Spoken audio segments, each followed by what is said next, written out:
Gracias.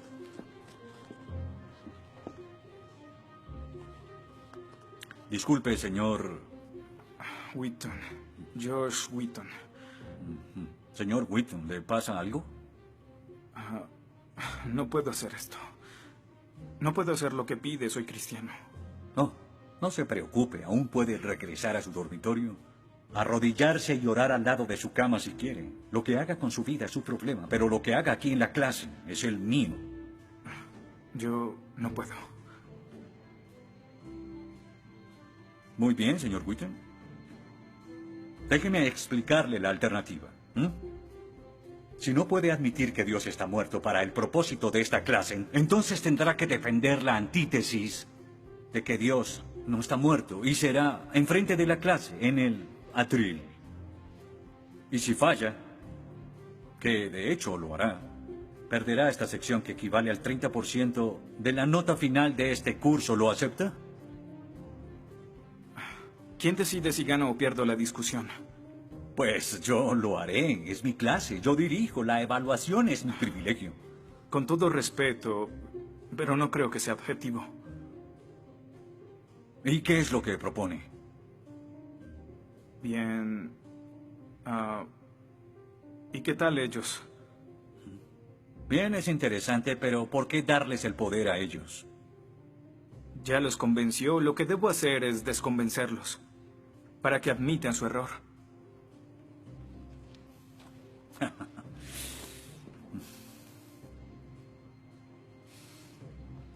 Bien.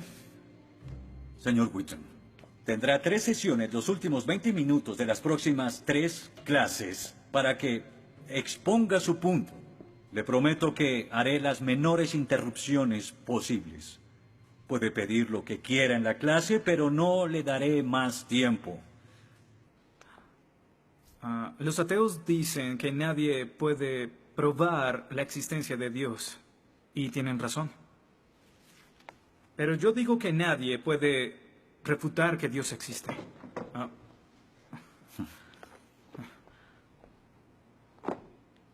Pero la única forma de debatir este asunto es observando la evidencia disponible.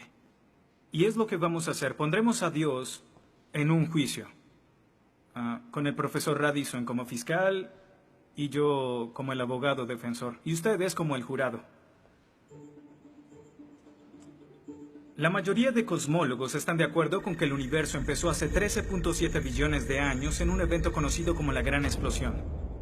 Ahora, analicemos la descripción del físico ganador del premio Nobel Steven Weinberg de cómo habría sido la Gran Explosión y, ya que él es ateo, podemos estar seguros de que no hay ninguna inclinación religiosa en su descripción. Al principio, hubo una explosión y en 3 minutos, 98% de la materia que hay o habrá se produjo. El universo apareció. Por 2500 años, la mayoría de científicos estuvieron de acuerdo con Aristóteles, con la idea de que el universo siempre ha existido sin inicio o final. Pero la Biblia no está de acuerdo. En 1920, el astrónomo belga Georges Lemaitre, teísta, que de hecho... ¿Qué es un teísta? Un teísta es alguien que cree en la existencia de Dios. Dijo que todo el universo saltó a la existencia en un billonésimo de segundo. De la nada, en un inimaginable destello de luz. Así es como esperaría que el universo respondiera si Dios hubiera dado la instrucción en Génesis 1:3 que exista la luz. En otras palabras, el origen del universo apareció como se esperaría después de leer Génesis y por 2500 años. La Biblia tiene razón y la ciencia está equivocada. Todo apunta a un Dios que lo creó, verán. En el mundo real no se ven cosas que se salgan de la nada, pero los ateos quieren hacer una excepción en esta regla. Específicamente en el universo y... Pero en su libro El espejismo de Dios, Richard Dawkins dice que si me dices que Dios creó el universo, entonces tengo el derecho a preguntar quién creó a Dios. La pregunta de Dawkins solo tiene sentido en términos de un Dios que ha sido creado. No tiene sentido en términos de un Dios no creado. que es la clase de Dios en el que creen, incluso dejando a Dios fuera de la ecuación, tengo el derecho de devolverle la pregunta al señor Dawkins y decir, si el universo te creó, ¿quién creó el universo? Ven, tanto teístas como ateos están agobiados por contestar la misma pregunta de cómo iniciaron las cosas. Lo que espero que entiendan de esto es que no hay que cometer suicidio intelectual para creer en un creador tras la creación, y en la medida que descarten a Dios, se verán obligados a encontrar una increíble explicación de cómo las cosas iniciaron.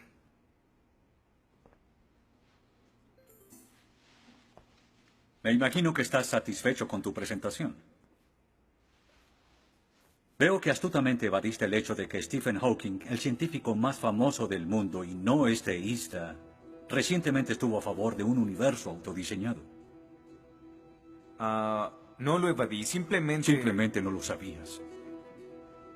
Bien, veamos lo que el profesor Hawking, profesor lucasiano de física de Cambridge, quien ahora ocupa la silla usada por Sir Isaac Newton, tiene que decir sobre el origen del universo.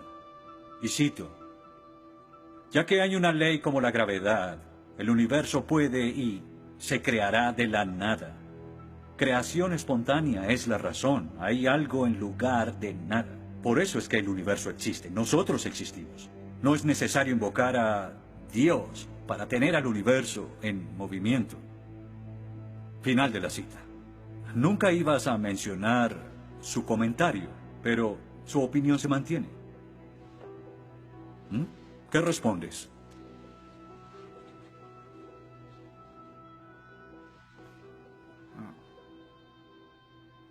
No sé. ¿No sabes? Pinché el globo de todo tu argumento con un solo alfiler y... ¿tú no lo sabes? Oh. Señor, me gustaría decirle que tengo la respuesta perfecta, pero no quebranta mi fe. Oh, ok. Así que el más grande cerebro científico de toda la historia dice que Dios no es necesario, pero un estudiante de primer semestre dice, oh, sí lo es. Wow, ¿sabes? Va a ser una decisión muy difícil. Pues estaré pendiente la próxima semana. Se acabó la clase. Gracias a una ley como la gravedad, el universo puede y se creará de la nada. Y para ser honesto, no sabía cómo refutarlo. Después de todo, es cierto que Hawking es un genio. Pero el profesor John Lennox, quien enseña matemáticas y filosofía, ha demostrado que no hay ni uno ni dos, sino 3 errores de lógica en esa simple frase y se reduce a un razonamiento circular. Hawking básicamente está diciendo que el universo existe porque necesitaba existir, y como el universo necesitaba existir, se creó a sí mismo. Es como si les dijera que la carne enlatada es la mejor que haya existido porque en toda la historia no hay comida que sea mejor. Quizá me vean extraño y les digo que nunca he probado nada más. Y tienen razón, lo estoy ratificando. Pero cuando Hawking afirma que el universo se creó a sí mismo porque así debía ser, y luego dice que tiene una explicación de cómo y por qué fue creado, no reconocemos que está haciendo lo mismo. Pero así es.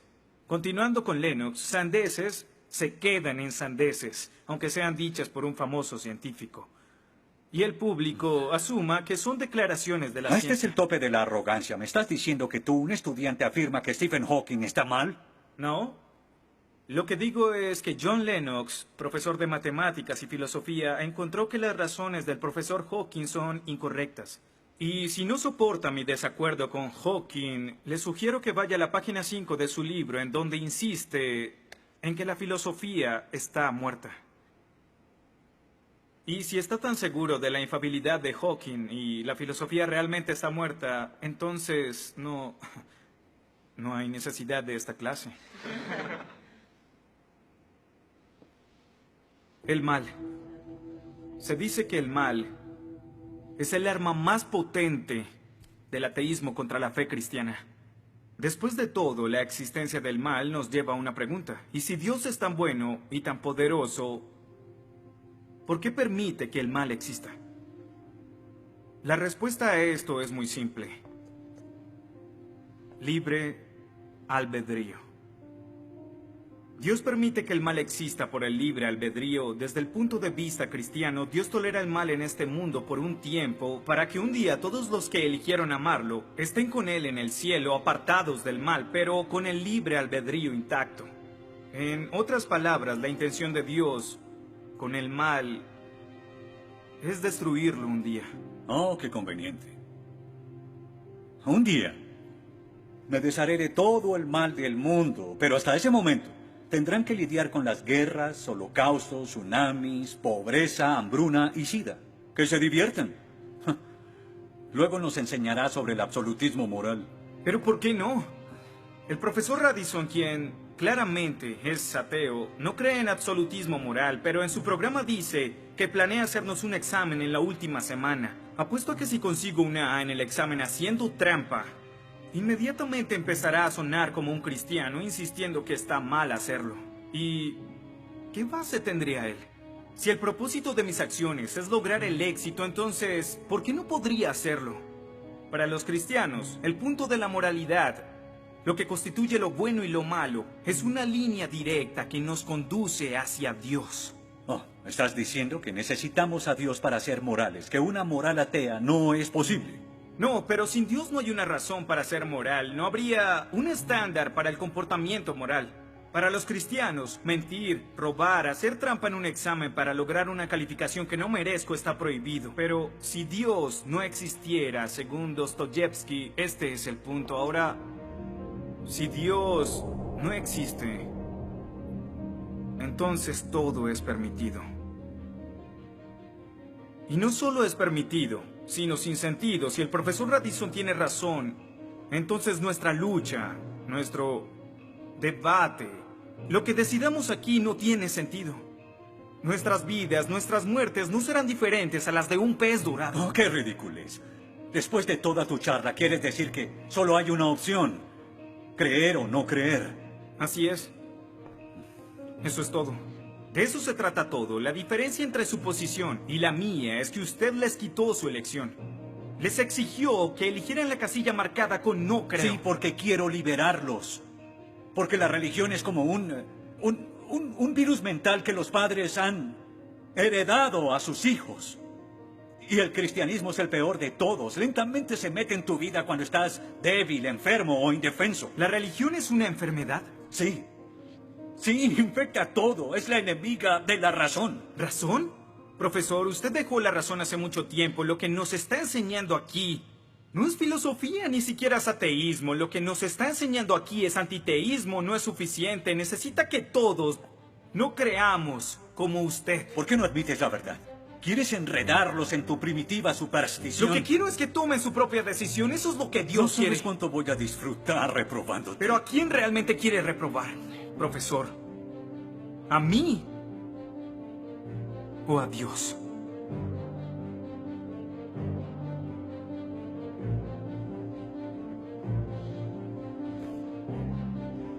¿Odia a Dios? Ni siquiera es una pregunta. Ok. ¿Por qué odia a Dios? Esto es ridículo. ¿Por qué odia a Dios? Responda la pregunta. ¿Ha visto la ciencia y los argumentos? La ciencia avala su existencia, conoce la verdad. ¿Por qué lo odia? ¿Por qué? Esta es una pregunta simple, profesor. ¿Por qué odia a Dios? Porque Él me quitó todo lo que era importante para mí. Sí, yo odio a Dios. Todo lo que siento por Él es odio.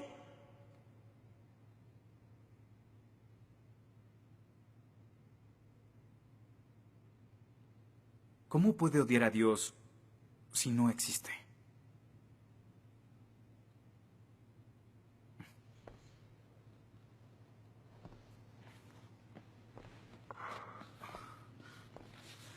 No probaste nada. Quizá no.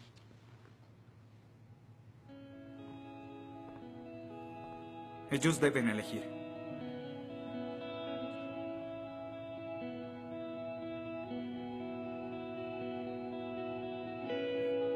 ¿Está Dios muerto?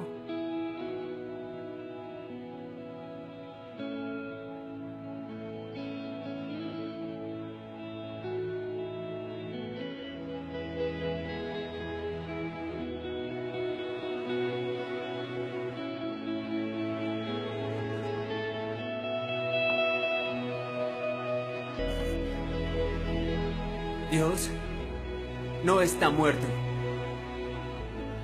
Dios no está muerto. Dios no está muerto. Dios no está muerto. Dios no está muerto. Dios no está muerto. Dios no está muerto. Dios no está muerto.